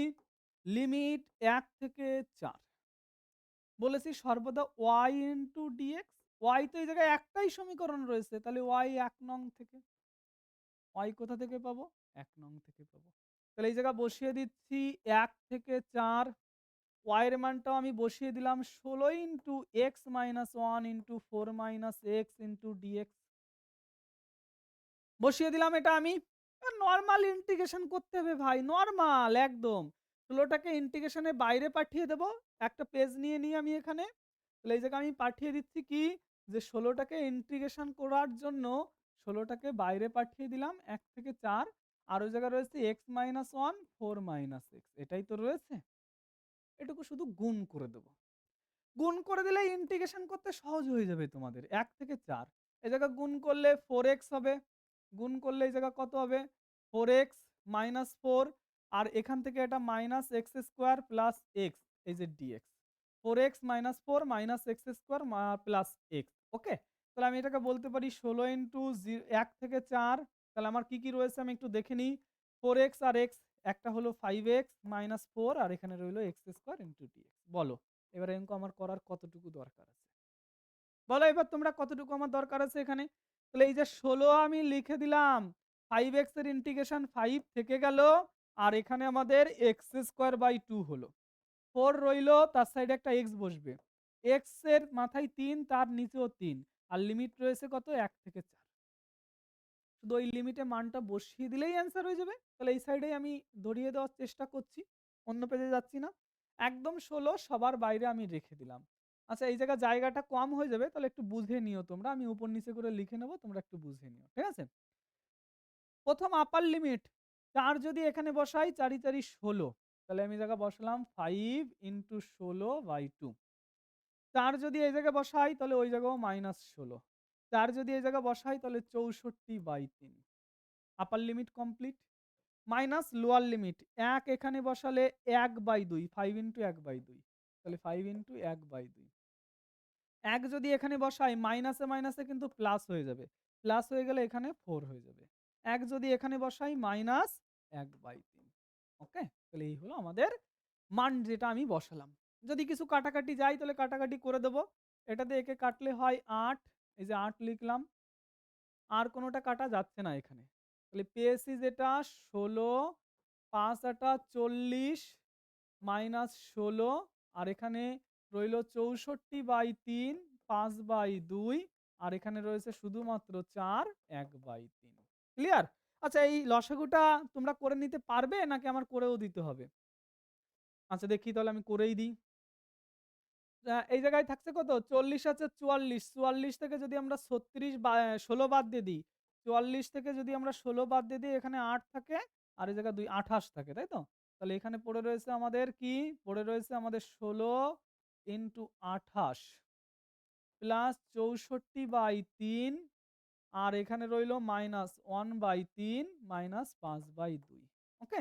আরেকটা পেজ আমার নিতেই হবে, করার কিছু নেই। ভাবলাম এই পেজে ধরিয়ে দেব। তাহলে ৩ দুগুণ ৬ লসাগু হলো। ওকে? বাইরে রয়েছে আমাদের ১৬। ৩ দুগুণ ৬ লসাগু হলো। ৬ যদি লসাগু হয়, ৬ দিয়ে একে আমরা যদি গুণ করি, ৬ দিয়ে যদি একে গুণ করি, ৬ টা ৪৮, ৬ দুগুণ ১২, ৬ টা ৪৮, ১৬ গুণ ২৮, তাই তো? তাহলে ১৬ এই ৬ গুণ ২৮। ২৮ এর সঙ্গে যদি ৬ গুণ করি, ৬ টা ৪৮ এর ৮ হাতে থাকে আমাদের কত? ৪। ৬ দুগুণ ১২ আর ৪ ১৬ হলো। প্রথমটা কমপ্লিট। আচ্ছা। এবার এই জায়গায় ৩ ৬ হয়েছিল, তাহলে ৬৪ দুগুণ ১২৮ হবে এখানে। প্লাস ১২৮। আচ্ছা তারপরে এখানে কত হবে? এখানেও -২ হবে। তাহলে -২। তারপরে এখানে কত হবে? এখানে ৩, ৩ ৫ ১৫ হবে। -১৫। ওকে? একদম নরমালি এই জিনিসগুলো তোমরাও পারবে। তাহলে এই জায়গায় ১৬ বাইরে থেকে গেল। তাহলে এখানে আমি দেখতে পাচ্ছি ৮ আর ৮ ১৬ র ৬ হাতে থাকে আমাদের ১। 2 8 6 8 আর একে 9 আর এই জায়গা থাকে হচ্ছে 2। 296 থেকে 17 বাদ গিয়ে 6 দিয়ে ভাগ করে দিলাম আমি। তাহলে এই জায়গায় রইল 16 গুণ 6 আছে কত হলে 7 আছে কত হলে 16 হবে 9 হলে হাতে আমার ১ থাকে ১ আর একে ২ আছে কত হলে আমাদের ৯ হবে। ৭ হলে হাতে আমাদের কিছুই থাকে না এটা আর বাইরে রয়েছে নিচে ৬। তাহলে আমি ৩ দিয়ে এটাকে কাটতে পারি। ৩ দিয়ে কাটলে এটা ২ হয়। ৩ দিয়ে কাটলে ৩ নং ২৭, ৩ তিরিকে ৯ আর ২ দিয়ে এটাকে কাটলে ৮ হয়। তাহলে পড়ে রয়েছে ৮ গুণ ৯৩ আর এটাকে গুণ করলে কত হয়? ৩ ৮ ২৪ এ ৪ হাতে থেকে আমাদের ১ ৮ নং ৭২ আর ২ ৭৪ এত বর্গ একক। তাহলে আগেরটার অ্যান্সার হলো ৭৪৪ বর্গ একক। জাস্ট ক্যালকুলেশনটাই আমি একটু আ ঘুরিয়ে, ঘুরিয়ে করেছি জন্য বড় হয়েছে। নাহলে অঙ্কের লজিকটা কিন্তু অনেকটা সহজ দেখো। অঙ্কের লজিক খুব বেশি বড় না। তাহলে এই ছিল আমাদের ৪ দাগের যে কোয়েশ্চেন দুটো, সেই ৪ দাগের কোয়েশ্চেন দুটো কিন্তু আমি করলাম। এবার ৫ দাগের যে কোয়েশ্চেনটা দিয়েছে সেটাও কিন্তু আমি করার চেষ্টা করব। দেখি ৫ দাগে কি কোয়েশ্চেন দিয়েছে তোমাদের? ৫ দাগে এলপিপি থেকে না, এটাও কিন্তু অ্যাপ্লিকেশন অফ ক্যালকুলাস থেকেই দিয়েছে। ওকে? অবকল সমীকরণ থেকে দিয়েছে। বলেছে যে সকল বৃত্ত মূল বিন্দুতে এক্স অক্ষকে স্পর্শ করে তাদের সমীকরণ গঠন করো। এই প্রশ্নটা কিন্তু সিলেবাসের অন্তর্ভুক্ত নয়। এই সমস্ত জায়গা দেখলেই পর্ষদের উপর কিন্তু আমাদের প্রচন্ড রাগ ধরে। আর পরীক্ষা আছে মাত্র কদিন? ১০ দিন মতো পরীক্ষা আছে। তোমাদের এখন বলছে সেই বিদ্যাসাগর ভবন থেকে গিয়ে তোমাদের প্রশ্ন নিয়ে আসতে হবে। তাই তো বলছে? তা একটা স্টুডেন্ট এখন পড়াশোনা করবে না বিদ্যাসাগর ভবনে গিয়ে এই প্রশ্নটা আনতে যাবে সে। এইটা পুরো সারা বছর বলেছে ওদের সিলেবাসে নেই। এখন হঠাৎ করে সিলেবাসের মধ্যে দিয়ে দিয়েছে। যদি তোমরা বইটা বের করো অবকল সমীকরণে দেখবে কোশ্চেনের মধ্যে পার্ট এর মধ্যে এই কোশ্চেনটা লেখা রয়েছে এবং তার সাইডে স্টার দিয়ে ওরা লিখে দিয়েছে সিলেবাসের অন্তর্ভুক্ত নয় এবং এই কোশ্চেনটা উদাহরণেও করিয়ে দিয়েছে। তা আমরা যারা টিচার আছি আমরা কি ভীষণ বড় পাপী নাকি? নাকি স্টুডেন্টের কাছে আমরা পাপী হয়ে যাবো? তাই ভাবো তো। সারা বছর কোনো একটা স্টুডেন্টকে এই জিনিসটা আমরা শেখাইনি। হঠাৎ করে এখন ওরা বলল আমরা এটা শিখিয়ে দিলাম। অনেক স্টুডেন্ট হয়তো শিখতেও পারবে না। সে পরীক্ষার খাতায় এটা করতে পারল না। সে দোষারোপ করবে তো আমাদের মতন টিচারদের, "স্যার আপনি তো এটা শেখাননি, এটা পরীক্ষায় কেন এলো?" তাহলে যখন পর্ষদ কোনো একটা সিলেবাস তৈরি করে, সে পুরো কি চোখ মুখ বন্ধ করেই পুরো সিলেবাসটা তৈরি করে? নাকি যখন কোনো মডেল কোয়েশ্চেন দেয় তখন আগের কথা ওরা ভুলে যায়? যে এমন একটা সিস্টেম হয়ে গেছে আমাদের শিক্ষা ব্যবস্থায় যে শিক্ষা ব্যবস্থার মেরুদণ্ড দিন, দিন পুরো ভেঙে যাচ্ছে। কখনো কিন্তু ওরা খেয়াল করছে না যে আগের সিস্টেমের সঙ্গে এই সিস্টেমের কি পরিবর্তন হলো। আজকে আমি কি সিলেবাস বলছি, কালকে আমি কি সিলেবাস বলছি ওদের কিন্তু মাথায় কোনো জিনিসই থাকে না। বুঝতে পেরেছো? তো এই কোয়েশ্চেনটা দিয়েছে, কোয়েশ্চেনটা আমি সমাধান করে দিচ্ছি তোমাদের। বলেছে ৫ দাগে এখানেও ২ টি প্রশ্নের মধ্যে ১ টি প্রশ্নের উত্তর দিতে হবে। যে সকল বৃত্ত মূল বিন্দুতে এক্স অক্ষকে স্পর্শ করে। তাহলে এই একটা কোঅর্ডিনেট অ্যাক্সিস রয়েছে। এই কোঅর্ডিনেট অ্যাক্সিসে একটা বৃত্ত মূল বিন্দুতে এক্স অক্ষকে স্পর্শ করেছে। তাহলে সেই বৃত্ত অবশ্যই কিন্তু এইরকম ভাবে দেখতে হবে। দেখো তো ওদের কথা অনুযায়ী যেমন বলেছে সেই রকমই এটা আছে নাকি? যে সকল বৃত্ত মূল বিন্দুতে এক্স অক্ষকে স্পর্শ করে তার অবকল সমীকরণ নির্ণয় করো। বৃত্তটা উপরেও হতে পারে নিচেও হতে পারে। কোন জায়গায় আছে আমি জানি না। আমার বোঝার সুবিধার্থের জন্য আমি এরকম ছবি আঁকলাম।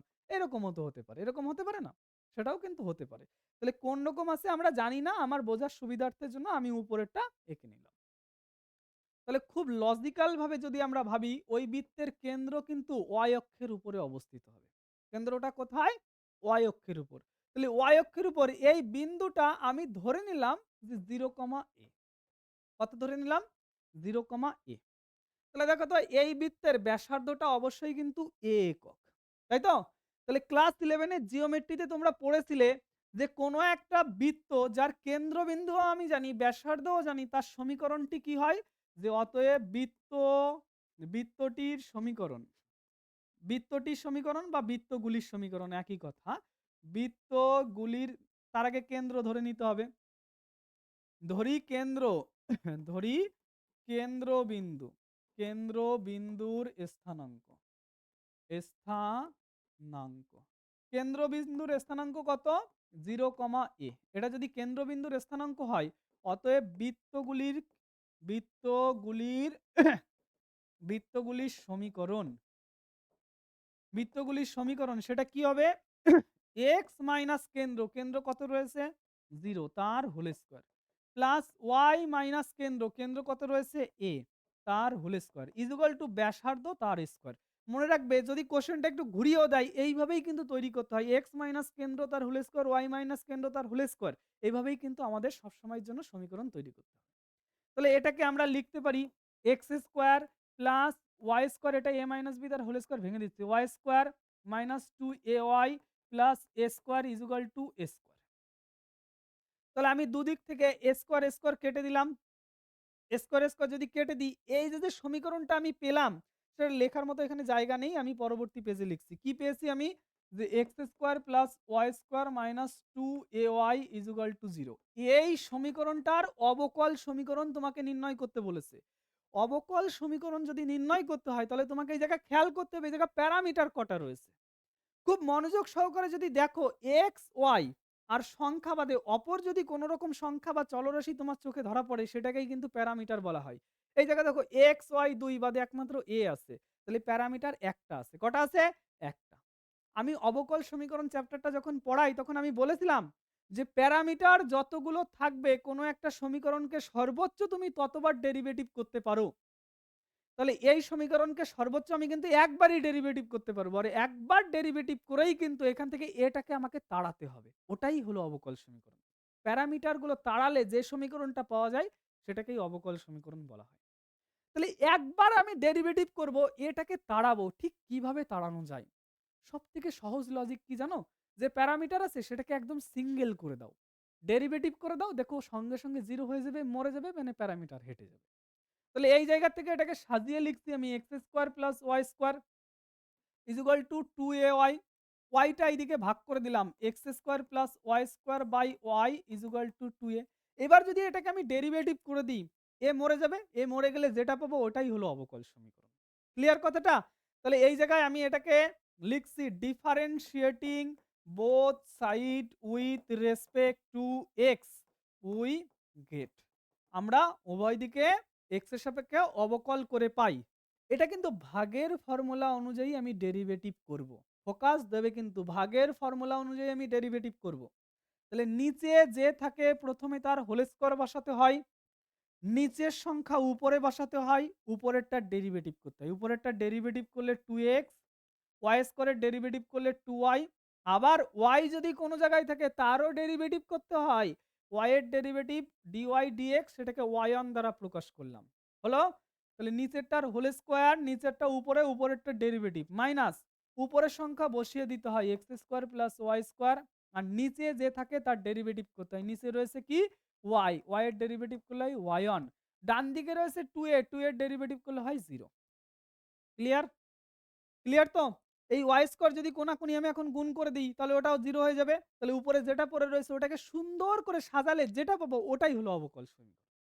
তাহলে সুন্দর করে আমি সাজানোর চেষ্টা করব। ওকে? সুন্দর করে সাজানোর জন্য এই সাইডেই লিখি, পেজ আর আমি চেঞ্জ করছি না। তাহলে এই জায়গায় যদি এই দুটো গুণ করে দিই তাহলে রইল 2xy y1।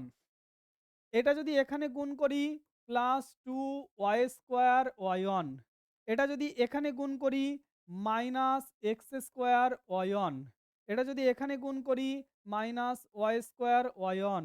আর এটা এখানে গুণ করে দিলে ইজুগাল টু 0 থাকে। ওকে? নিশ্চয়ই তোমরা স্ক্রিনে পুরোটা দেখতে পাচ্ছ আমি কি করেছি, নর্মালি গুণ করেছি। তাহলে আমি দেখতে পাচ্ছি যে এখানে পড়ে রয়েছে কি 2y স্কোয়ার ওয়াই1, তার থেকে যদি একটা ওয়াই স্কোয়ার ওয়াই1 বাদ দিই তাহলে শুধুমাত্র একটা ওয়াই স্কোয়ার ওয়াই1 থাকে। আর এখানে রয়েছে মাইনাস এক্স স্কোয়ার ওয়াই1। আর এই যে প্লাস 2xy y1 রয়েছে ইজ ইকুয়াল টু 0। তাহলে এই দুটো জায়গা থেকে আমি যদি দাঁড়াও এই জায়গায় একটু দেখে নিই যোগ বিয়োগ কোথাও ভুল হয়েছে নাকি। এই জায়গা ভুল করেছি আমি একটু, কি বলতো? এই দেখো এই দুটো গুণ করলে 2xy হয়, এখানে কোনো y1 হয় না। ওকে? আমি এটাকে মুছে দিয়ে আরেকবার লিখছি। মুছে দিয়ে আমি আরেকবার লিখছি, গুণ আমার ভুল হয়েছিল। আচ্ছা দেখো আমি আরেকবার এখানে লেখার চেষ্টা করছি। এটা যদি এখানে গুণ করি, গুণ করলে কি হয়? 2xy। এটা এখানে গুণ করলে প্লাস 2y স্কোয়ার ওয়াই1। এটা এখানে গুণ করলে মাইনাস এক্স স্কোয়ার ওয়াই1। এটা এখানে গুণ করলে কি হয়? মাইনাস ওয়াই স্কোয়ার ওয়াই1 ইজ ইকুয়াল টু 0। ওকে? ওই জায়গায় একটা ওয়াই1 বেশি দিয়ে ফেলেছিলাম। যখন আমি লিখছি আমি দেখছি পুরো ওয়াই1 কমন নিয়ে কেটে যাচ্ছে, মানে ডেরিভেটিভই থাকছে না। তাহলে অবকল সমীকরণ কি করে হচ্ছে? তার মানে নিশ্চয়ই আগে কোন জায়গায় ভুল করেছে, আমার মাথায় ধরা পড়েছিল ওটা। ঠিক আছে? তাহলে এই জায়গায় আমি দেখছি ওয়াই স্কোয়ার ওয়াই1 থেকে ওয়াই স্কোয়ার ওয়াই1 বাদ দিলে শুধুমাত্র ওয়াই স্কোয়ার ওয়াই1 থাকে। আর এখানে এক্স স্কোয়ার ওয়াই ওয়ান থাকছে, আর এখানে 2xy ইজ ইকুয়াল টু 0 পড়ে রয়েছে। এই দুটো জায়গা থেকে ওয়াই ওয়ান কমন নিয়ে নিলে Y square minus X square, আর এই জায়গায় Y one plus 2xy is equal to 0। এই যে যেটা পেলাম এটাকেই কিন্তু অবকল সমীকরণ বলা হয়। কার অবকল সমীকরণ? ওরা যে কন্ডিশন দিয়েছিল সেই কন্ডিশনের সাপেক্ষে যে অবকল সমীকরণ তৈরি করা যায় সেটাই কিন্তু এটা। ওরা যে কন্ডিশন দিয়েছে ওই কন্ডিশন অনুযায়ী কিন্তু এটা আমি পেয়েছি, এটা যেন মাথায় থাকে। ক্লিয়ার কথাটা? তাহলে কিভাবে করলাম একটু দেখে নেবে, বোঝার চেষ্টা করবে।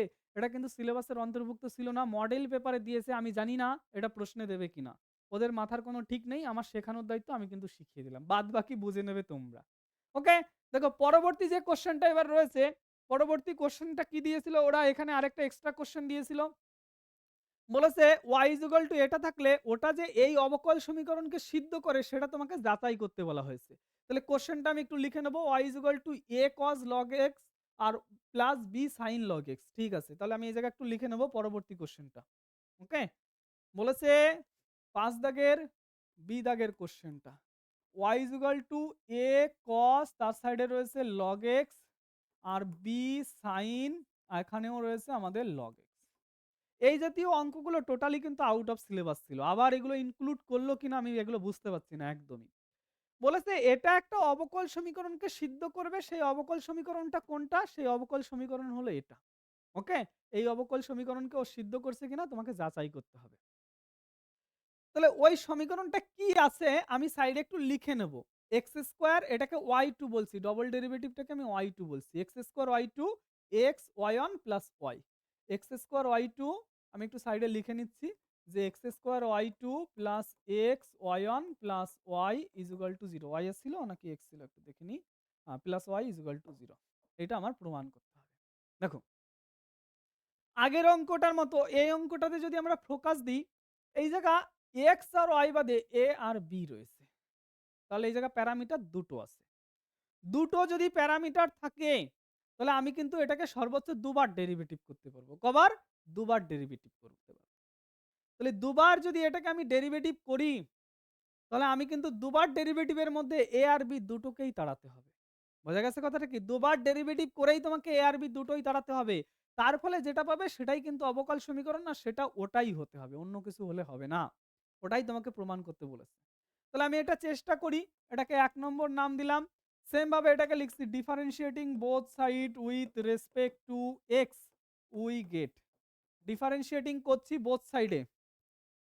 তাহলে y এর ডেরিভেটিভ করলে y1, a একটা ধ্রুবক সংখ্যা থেকে গেল। cos এর ডেরিভেটিভ করলে মাইনাস সাইন log x হয়, আবার log x রয়েছে তার ডেরিভেটিভ করলে 1/x হয়। খুব সিম্পল ভাবে বললাম কথাটা, এটা দিয়ে আবার বলছি, বোঝার চেষ্টা করো, পারবে তুমি। You are the genius person, always remember it, যে তুমি সব সময় যেন মনে রাখবে তুমি কিন্তু জিনিয়াস, নিজেকে ছোট ভাববে না কখনো। বি রেখে দিলাম, sin x এর ডেরিভেটিভ করলে হয় cos x, এখানে আবার রয়েছে log x, log x এর ডেরিভেটিভ করলে আবার হয় x। তাহলে এই দু জায়গায় নিচে x রয়েছে, x বাবাজিনকে টেনে এইদিকে নিয়ে এলাম। তাহলে x y1 is equal to minus a sin log x, আর এখানে plus b cos log x, এইটা আমরা পেয়েছি। তাহলে এটাকে এগেইন আবার ডেরিভেটিভ করব আমরা।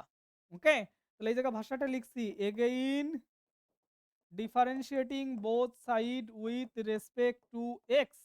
যদি আবার আমরা এটাকে ডেরিভেটিভ করি এই জায়গা কিন্তু গুণের ফর্মুলা অ্যাপ্লাই হবে। এক্স রেখে দিলাম, y1 এর ডেরিভেটিভ করলে y2 হয়, y1 রেখে দিলাম, এক্স এর ডেরিভেটিভ করলে হয় 1, মাইনাস এ রেখে দিলাম, সাইন এর ডেরিভেটিভ করলে হয় cos log x রয়েছে এখানে cos log x, log x এর ডেরিভেটিভ করলে নিচে আরেকটা x আসে। সেম ভাবে এই জায়গা cos রয়েছে তাহলে ওর ডেরিভেটিভ করলে মাইনাস সাইন হয়, বি থেকে গেল মাইনাস সাইন log x, আবার log x এর ডেরিভেটিভ নিচে আরো একটা x আসে। ক্লিয়ার? log x এর ডেরিভেটিভ নিচে আরো একটা x আসে। তাহলে আমি এই x টাকে টেনে এই সাইডে তুলে দেব। x টাকে টেনে এই সাইডে তুলে দিলে x square y2 x y1, সেটা আমি পরবর্তী পেজে লিখছি। আবার রিপিট করছি, কথাটা ভালো করে বুঝবে।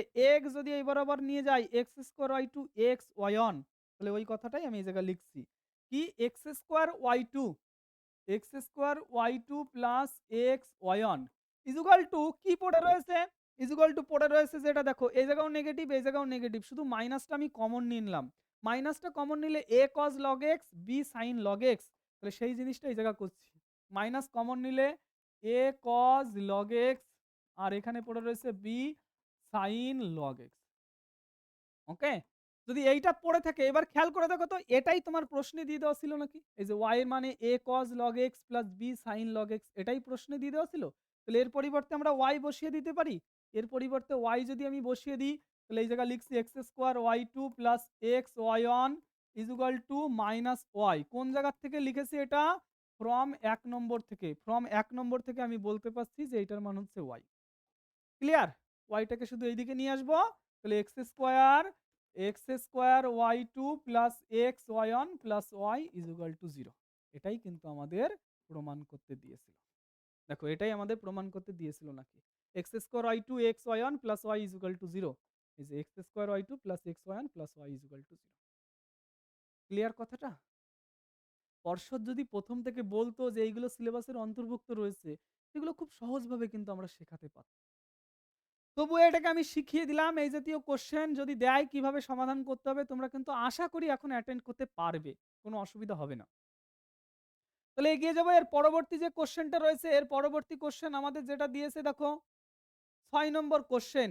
এটাই কিন্তু আমাদের সেকশন এর সর্বলাস্ট প্রশ্ন। সেকশন এ তে এটাই কিন্তু একদম লাস্ট প্রশ্ন ওরা দিয়েছে।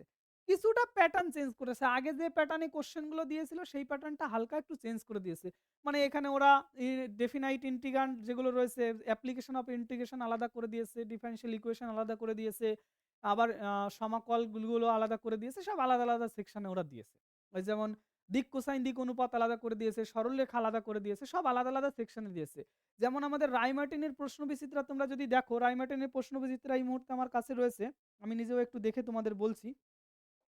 এই রায়মার্টিনের প্রশ্ন বিচিত্রায় যে মডেলগুলো কিন্তু দিয়েছিল সেখানে কিন্তু এই টাইপের কোশ্চেন কখনোই ছিল না। দেখো এখানে ওরা দিয়েছে কি, সেকশন এ করেছে, সেখানে 3 দাগ দিয়েছে। এক দাগে ওরা বলেছে নিচের প্রশ্নগুলোর উত্তর দাও, এক দাগে দুটো কোশ্চেন দিয়েছিল যে এইটা করো অথবা ওইটা করো। ওটাকে ওরা ভেঙে এক দাগে তোমাকে দিয়ে দিয়েছে ধরো ওই সেম প্যাটার্নেই এক দাগে দুখানা দাগ করে দিয়েছে। আবার দেখো দুই দাগে ওরা তিনখানা কোশ্চেন লিখতে বলেছিল, এই জায়গা কিন্তু ওরকম নেই। দেখো শুধুমাত্র সেকশন এতেই 6টা কোশ্চেন করেছে আর এখানে সেকশন এতে 3খানা কোশ্চেন ছিল। সেকশন বি যেটা, সেই বিতে ওরা দিয়েছিল আগের বা কটা, এক দাগ আর দুই দাগ, দুখানা কোশ্চেন, তিনখানা কোশ্চেন দিয়েছিল।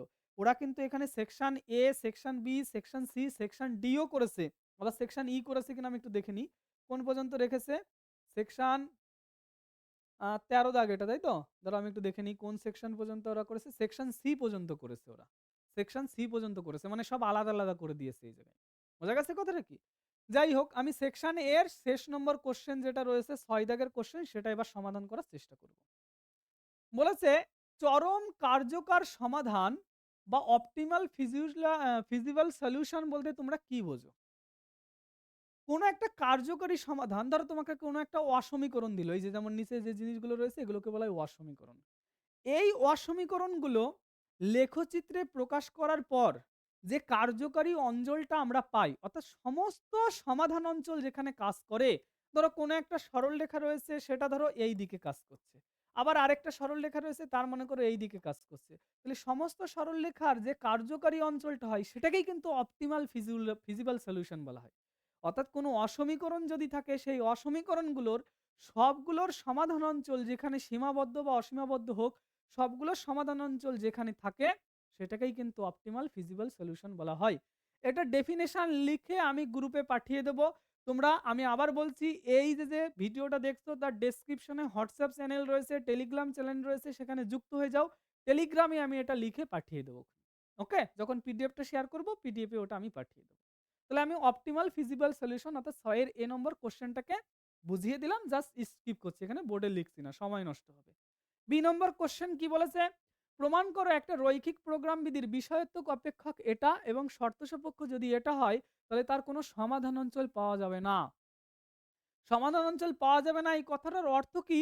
ওর দেখবে যে ফিজিবল সলিউশনগুলো আমরা চেষ্টা করব আঁকার, সেগুলোর কোনো একটা সীমাবদ্ধ জায়গা হবে না, নইলে এটা একদিকে ওটা একদিকে কাজ করবে, মানে কোনো একটা গোছানো ভাব থাকবে না। ছবিটা আঁকলেই তোমরা বুঝে যাবে সেটা। তাহলে ছবিটা আঁকার চেষ্টা করি আমি এখানে। কি বলেছে সেটা ছবি এতে আমি এঁকে দিচ্ছি দেখো। ওকে? তাহলে ছবি যদি আমরা এটা আঁকার চেষ্টা করি, কি রয়েছে একটু দেখবো। দাঁড়াও একটু মুছে দিই তার আগে আমি। দেখো। তাহলে আমি এই জায়গায় ৬ এর বি এখান থেকেই লেখা শুরু করছি। তাহলে এই জায়গায় লিখছি z equal to z equal to কি রয়েছে? z ইকুয়াল টু রয়েছে x প্লাস y। তাহলে তার নিচে এই যে অসমীকরণগুলো রয়েছে, অসমীকরণগুলোর অনুরূপ সমীকরণ ভাষাটা লিখছি যে অসমীকরণগুলির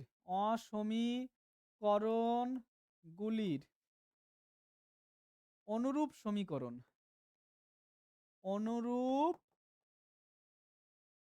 সমীকরণ নিয়ে পাই।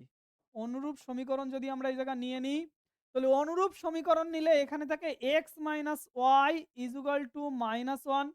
মনে পড়ে এলপিপিতে শিখিয়েছিলাম এই -1 দিয়ে এটাকে ভাগ করে দেবে। x/-1/y/1 ইজুগাল to 1। এই জায়গায় -1 বসালে মাইনাসে মাইনাসে প্লাস হয় আর এখানে এটা থাকে। এটা হচ্ছে ১ নম্বর অসমীকরণের অনুরূপ সমীকরণ। ২ নম্বর যেটা বলে দেওয়া আছে সেটা হচ্ছে -x plus y is equal to 0 বা y ইজুগাল টু x। এটা হচ্ছে ২ নম্বর। ১ আর ২ কে আমি গ্রাফে আঁকার চেষ্টা করব। এই জায়গা যথেষ্ট জায়গা আছে, এই জায়গা অঙ্কটা হয়ে যাবে। ভাষাটা লিখবে লেখচিত্র অঙ্কন করে পাই। ১ ও ২ এর লেখচিত্র অঙ্কন করে পাই। এই যে দেখছো স্ট্রেট লাইন, এর মধ্যে কি লেখা রয়েছে? ১ আর ২ নং এর লেখচিত্র অঙ্কন করে পাই। ওকে? আমি শিখিয়েছিলাম সেগুলো। তাহলে এই যে লেখচিত্র যদি অঙ্কন করি, ১ নং -1 এবং 1 বিন্দু দিয়ে গমন করেছে। তো -1 মনে করো এই জায়গায় রয়েছে। তার মানে x অক্ষকে -1 আর y অক্ষকে 1 বিন্দুতে সেট করেছে। এই দুটো বিন্দু দিয়ে ১ নং পাস করেছে। এই যে ১ নং এটা। আর ২ নং কিন্তু y mx মানে মূল বিন্দু দিয়ে ওটা গমন করেছে। মূল বিন্দু দিয়ে যদি গমন করে ৪৫ ডিগ্রি অ্যাঙ্গেল দিয়ে এইভাবে ওটা চলে গেছে। তাহলে দুটো সরলরেখা আমরা এঁকে নিয়েছি। এবার এর কার্যকর অঞ্চল আমাকে খুঁজতে হবে। ১ নং সরলরেখার কার্যকর অঞ্চল বের করার জন্য কোশ্চেনের কাছে আমি যাচ্ছি। এই যে কোশ্চেন যেটা রয়েছে এই কোশ্চেনটা ভালো করে দেখবে। x এর মান 0, y এর মান 0 বসালে 0 মাইনাস 0 মানে 0, 0 থেকে -1 বড়। কথাটা কি সত্য? রিপিট করছি, আবার রিপিট করছি কথাটা। কি বললাম আমি? আমি বলছি এই জায়গায় জায়গা রয়েছে, ওই জায়গায় কোশ্চেনটা দিয়েছে x minus y less than equal to -1, তাই তো? বলেছে আমি যদি x এর মান 0 আর y এর মান 0 অর্থাৎ এই বিন্দুটা বসানোর চেষ্টা করছি। 0 মাইনাস 0 মানে 0, 0 থেকে -1 বড়। কথাটা মিথ্যা। 0 বড় হয়, -1 কিন্তু ছোট হয়। তাহলে কথাটা যদি মিথ্যা হয় তাহলে এ 0 বিন্দুর দিকে তীর চিহ্ন হবে না, 0 বিন্দুর বিপরীত দিকে তীর চিহ্ন হবে। যদি সত্য হতো 0 বিন্দুর দিকে তীর চিহ্ন হতো, সত্য নয় জন্য 0 বিন্দুর দিকে হলো না। বোঝা গেছে? 0, 0 বসিয়ে আমি দেখলাম। এবার ২ নম্বর যেটা রয়েছে, ২ নম্বর এই জায়গায় তুমি তো 0, 0 বসাতেই পারবে না। কারণ ওটা মূল বিন্দুতে চলে গেছে। 0, 0 তো এই জায়গা। তাহলে ওটা বসাবো কি করে? যখন মূল বিন্দুগামী কোনো সরলরেখা বলে দেবে, তখন তুমি কি করবে? এই পাশে যেকোনো জায়গায় একটা বিন্দু ধরে নেবে। এটা ধরো 1,0। এই বিন্দুর সাপেক্ষে আমি বিচার করব। ওটা যদি কন্ডিশন স্যাটিসফাইড করে তাহলে ওর দিকে তীর চিহ্ন হবে, নইলে তার বিপরীত দিকে তীর চিহ্ন হবে। তাহলে ২ নম্বর কন্ডিশনটা কি বলেছে? -x + y less than equal to 0। এই জায়গায় x এর মান 1 বসালাম। 1 বসালে -1 থাকে। y এর মান 0 বসালাম মানে 0 থাকে লেস দ্যান ইকুয়াল টু 0। -1 এর থেকে 0 বড়। কথাটা সত্য। -1 এর থেকে 0 হয়। তাহলে এর দিকে তীর চিহ্ন হবে। এর দিকে তীর চিহ্ন হবে। দিলাম? তাহলে দেখো তো এ উল্টো দিকে। দুজন ২ দিকে রয়েছে। দুজন যদি ২ দিকে থাকে তাহলে তাদের মধ্যে কমন কিছু আছে? কমন কোনো ফিজিবল সলিউশনই নেই। কমন কোনো কার্যকরী অঞ্চলই নেই। তাহলে এরপরে ভাষাটা লিখে দেব কি ওই গ্রাফটা আঁকার পরে? অতএব এদের কোনো সমাধান অঞ্চল নেই। ব্যাস ওটাই কিন্তু আমাদের প্রমাণ করতে বলেছিল যে কোনো সমাধান পাওয়া যাবে না। বোঝা গেছে কথাটা কি? তাহলে এটাই কিন্তু ছিল আমাদের সেকশন এ তে যতগুলো কোশ্চেন দিয়েছে প্রত্যেকটা কোশ্চেন আমি কিন্তু ধরে, ধরে বোঝানোর চেষ্টা করেছি। এবার সেকশন বি আমি শুরু করব। চলো এগিয়ে যাব সামনে।